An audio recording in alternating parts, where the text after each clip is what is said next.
I used to wash cars and I worked at gas stations. So what I could afford when I was 15 was a 1959 Fiat 600 suicide doors. And for $110, it just made me happy. Might as well have been a Porsche. And I started from there, and why I didn't get off of that, I don't know.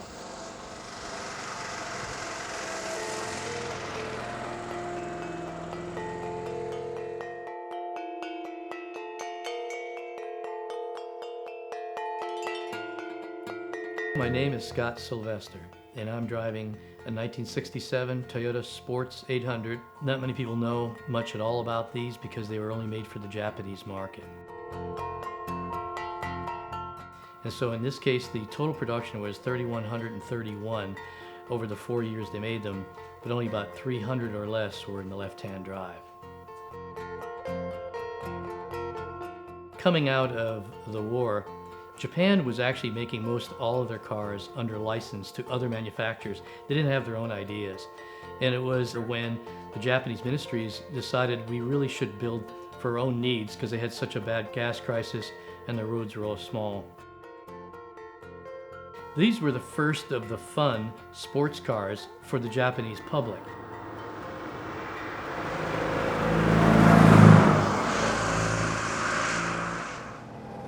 They chose the engine itself was already had been produced for the public. And believe it or not, it was also used in certain buses in Tokyo.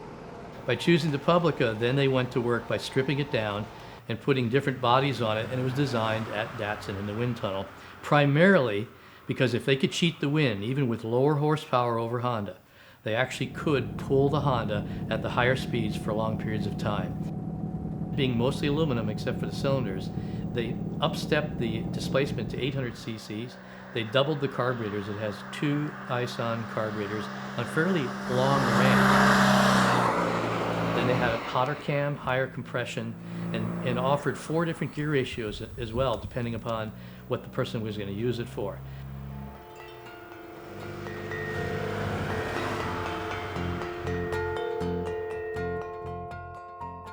Take a look at the direct front nose. Obviously, it has a small scoop area. It had a classic design statement of Toyota with the lighting inboard. That allowed them, first of all, to cover the headlight with plexiglass. One of the only Japanese cars at the time to have done that. But take a look at the fenders. It's rare to see the actual metal being shaped left and right of the headlight. So the whole front is meant to capture as least amount of air as possible. It had to be not only aerodynamic, it had to be lighter by a couple hundred pounds than anything else. So if you look at the hood, it is hand-turned aluminum. It has air outlets like you would see on hot rods. It has actually aircraft aluminum seats. They look with the rivets just like you would see on a period 1960s or 50s airplane. This car weighs 1,268 pounds. It takes a lot of engineering in the 60s to hit something like that.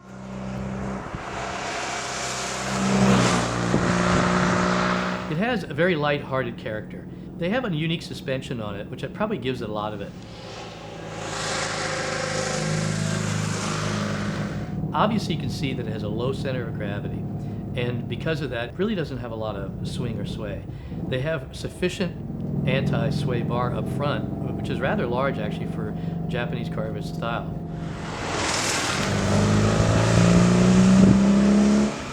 Much more room in it than one would ever imagine, probably because of that teeny little engine sitting far forward. It allowed them to put in foot room, and your feet are basically straight out.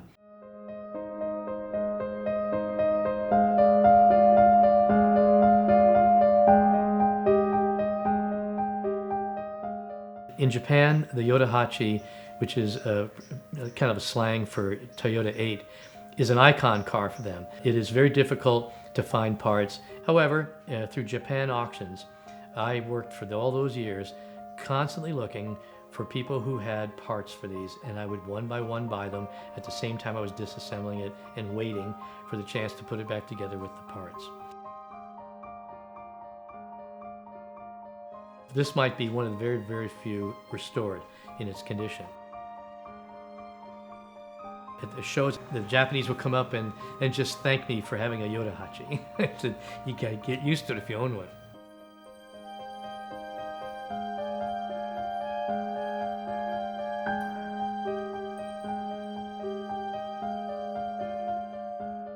The Toyota garners a really different response. The first thing is, it's always, what is it? But the second thing is, you hear them scream, it's a Toyota? It says a lot for Toyota's brand, that it means a lot to people when they see it's a Toyota, but it really shakes their brain up a bit in confusion.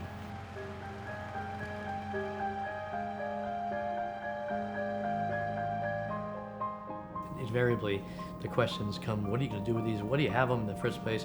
What are you going to do with all of them? Well, right now, I'm just going to enjoy the heck out of them. And I guess I'm spoiled. I've spoiled myself by sticking with a few fun cars for a lot less money, or about the same as one big supercar.